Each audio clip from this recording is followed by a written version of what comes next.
చాలామంది ముల్లంగిల్ని అవాయిడ్ చేస్తారు. అంటే తినరు. ఎందుకబ్బా అంటే స్మెల్ ఒస్తాయి అని. బట్ నేను చెప్పినట్టు చేయండి. చాలా సింపుల్, ఈజీగా చేయొచ్చు. ఆల్సో టేస్ట్ కూడా చాలా బావుంటది.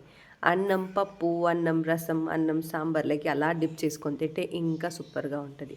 సో, ముందు ముల్లంగిలు తీసుకొని ఇలా నీట్‌గా పీల్ చేసి ఒకసారి కడిగి దాన్ని రౌండ్ రౌండ్‌గా ఇలా కట్ చేసి పెట్టేసుకోండి. ముల్లంగిల్ని మనము నీట్‌గా పీల్ చేసి, కడిగిన తర్వాత మీరు ఇట్లా రౌండ్ రౌండ్‌గా కట్ చేసి పెట్టేసుకోండి. ఈ సైజ్ అయితే సరిపోతుంది. ఇప్పుడు గ్యాస్ ఆన్ చేసుకొని, కడాయి పెట్టుకొని, ఒక 2 స్పూన్లంత కుకింగ్ ఆయిల్ వేసుకోండి. ఆయిల్ కొద్దిగా వేడైంది అన్నప్పుడు లో ఫ్లేమ్‌లోనే ఉంచేసి, కొంచెం ఆవాలు, కొంచెం జీలకర్ర ఈ 2 వేసేసుకోండి. ఇవి 2 చిటపట తర్వాత కొద్దిగా కరివేపాకు రెమ్మలు వేసుకొని, మనం ముందుగా కట్ చేసి పెట్టుకున్న రాడిష్ ముక్కలు అంటే ముల్లంగిల్ని ఇలా వేసేసుకోండి. ముల్లంగిలన్నీ వేసుకున్న తర్వాత ఒక 2 నిమిషాలు అలా గరిటెతో తిప్పేసేయండి. ఇలా మిక్స్ చేసుకున్న తర్వాత మనము మూత పెట్టేస్తే అవి ఫాస్ట్‌గా కుక్ అయిపోతాయి.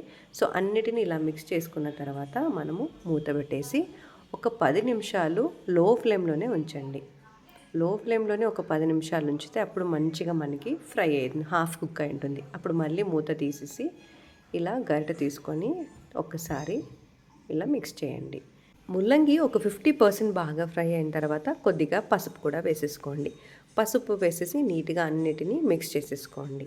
మిక్స్ చేసుకున్న తర్వాత పసుపు వేసిన తర్వాతే ఉప్పు వేయండి. అప్పుడు మనకి పర్ఫెక్ట్‌గా సరిపోతుంది. ఇప్పుడు పసుపు వేసాం కదండీ! ఇప్పుడు రుచికి తగినంత ఉప్పు వేసుకోండి. ఎక్కువ ఉప్పు మాత్రం వేయొద్దు. ముల్లంగిలకి అయినంత తక్కువే వేసేయండి. నేనైతే పింక్ సాల్ట్ వాడాను. మీరు నార్మల్ వైట్ సాల్ట్ కూడా వాడొచ్చు. సాల్ట్ వేసి ఇలా బాగా మిక్స్ చేసేసేయండి. ఇప్పుడు మళ్ళీ మూత పెట్టేసామంటే ఒక 10 మినిట్స్‌లో మంచిగా ఫ్రై అయిపోతుందనమాట. చూసారా ఎంత బావుందో కలరు. ఇలా రెడ్‌గా ఉన్నప్పటికీ మనకి బాగా ఇప్పుడు ఫ్రై అయిపోయిందండి. ఇప్పుడు లాస్ట్‌లో మనము కొద్దిగా కారం పొడి వేసుకుందాం. కారం పొడి చాలా తక్కువ వేసుకోండి. మరీ ఓవర్‌గా వద్దు. అస్సలు తినలేరు.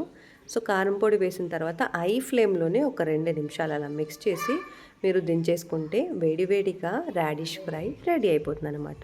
సో, మీరు కూడా తప్పకుండా ట్రై చేసి ఎలా ఉందనేది కామెంట్‌లో చెప్పడం మర్చిపోవద్దండి. సరేనా? అన్నదాత సుఖీ భవ.